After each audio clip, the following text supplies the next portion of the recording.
Delimitation అంశంపై ఇతర సీఎంలకు Telangana CM Revanth లేఖలు రాయడంపై ఏపీ మంత్రి పేర్ని నాని సెటైర్లు వేశారు. రాయలసీమ ప్రాజెక్టును ఆపించినట్టే డీలిమిటేషన్ కు అనుకూలంగా ఓటు వేయొద్దని చంద్రబాబుతో రేవంత్ రెడ్డి మాట్లాడితే సరిపోతుందని అన్నారు.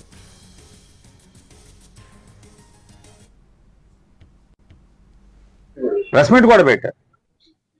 నేనేమన్నానంటే నాకు అనిపించేది రేవంత్ రెడ్డి గారు ముత్రాలు రాసి సంతకాలు పెట్టి ఇంత చైనప్ పెట్టే బదులు మొత్తం ముఖ్యమంత్రులకు రాసి ప్రెస్ మీట్లు పెట్టి ఇంత చేసే బదులు దీనికంటే కూడా ఎక్కడో ఒక నారా చంద్రబాబు గారిని ఒక గదిలోకి గెస్ట్ హౌస్ లోకి పిలిచి ఏదైతే రాయలసీమ లిఫ్ట్ ఇరిగేషన్ ఎట్టా అయితే మాట్లాడి ఆపేయండి చంద్రబాబు గారిని తనకున్న పలుకుబడితో ఆపిచ్చేశాడో చంద్రబాబు గారిని రూమ్ లో కూర్చోబెట్టి డీలిమిటేషన్ ఓటైపోకండి చంద్రబాబు గారు అంటే చాలు ఇప్పుడు అయిపోయింది కదా.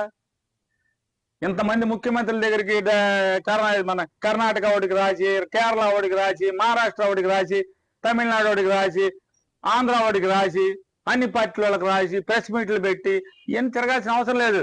ఒకే ఒక వన్ షాట్ ఎట్లా అయితే రాయలసీమ లిఫ్ట్ ఇరిగేషన్ ని రూములోకి పిలిచి రేవంత్ రెడ్డి గారు చంద్రబాబు గారిని కూర్చోబెట్టి ఆపే లిఫ్ట్ ఇరిగేషన్ అంటే ఆపేశాడు కదా, అట్లాగే ఓటైపోక చంద్రబాబు అంటే ఆపేస్తాడు కదా.